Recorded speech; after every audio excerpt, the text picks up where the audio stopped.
Bu rostdan aytyapti, biz kulyapmiz. Rostdan aytyapti, biz kulyapmiz.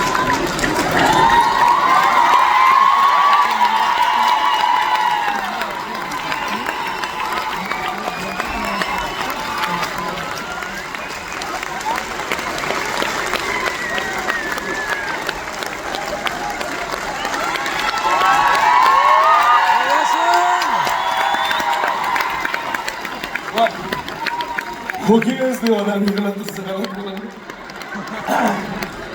Sizlar majbur qildinglar shunga.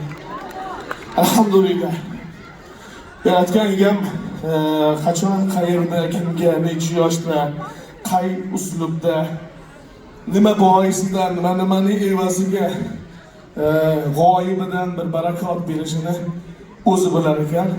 Inson sabr bilan, mehnat bilan, duo bilan, ibodat bilan, taqvo bilan, matonat bilan kutsa albatta har qanday orzusi ro'yobga chiqar ekan. Bugun sizni o'rningizda bo'lish ham millionlab o'zbekistonliklarga orzu, ishoning. Chunki Amerikaga safar bu Amerikaga safarga ketyapmiz. Konsert qo'ygani desak, vizani qanaqa oldinglar? Qanaqa borsak bo'ladi? Qanaqa uslublari bor deb rosa direktimiz savol-javoblarga to'lib ketdi. Bugun shu yerda okean ortida iqtisodiy markazda rizq nasiba topib, nafaqat o'zingizni o'sha yerda O'zbekistonda yoki boshqa qardosh o'lkalarimizda sizni yo'lingizga intizor bo'lib turgan qondoshlaringiz, ota-onangizdir, farzandlaringizdir, oila a'zolaringizdir. Shularni ham rizqini siz orqali ta'minlab turgan Allohning mo'jizalari cheksiz.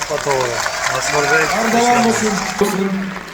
Inshaalloh bunaqangi uchrashuvlarimiz hali ko'p bo'ladi. Ozgina kayfiyatinglarni tushirgan bo'lsam uzr so'rayman. Samimiy suhbat bo'lyapti. Sizlar ham vatanni sog'ingansizlar, biz ham xotin vatan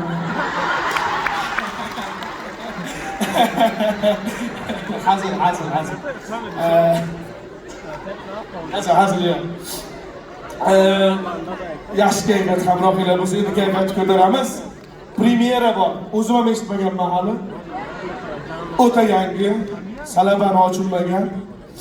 Klipi 3 million prosmotr bo'ldi, lekin men uchun yangi. Chunki Amerikada endi ijro etilyapti. Premyera Rush Pro Max. iPhone Pro Max ga aloqasi yo'q. Lekin undan qimmatroq turadi. Chunki Rush yigitning eng nima deydi, qimmat tuyg'usi, muhabbatining eng yuksak izhori desam mubolag'a bo'lmaydi.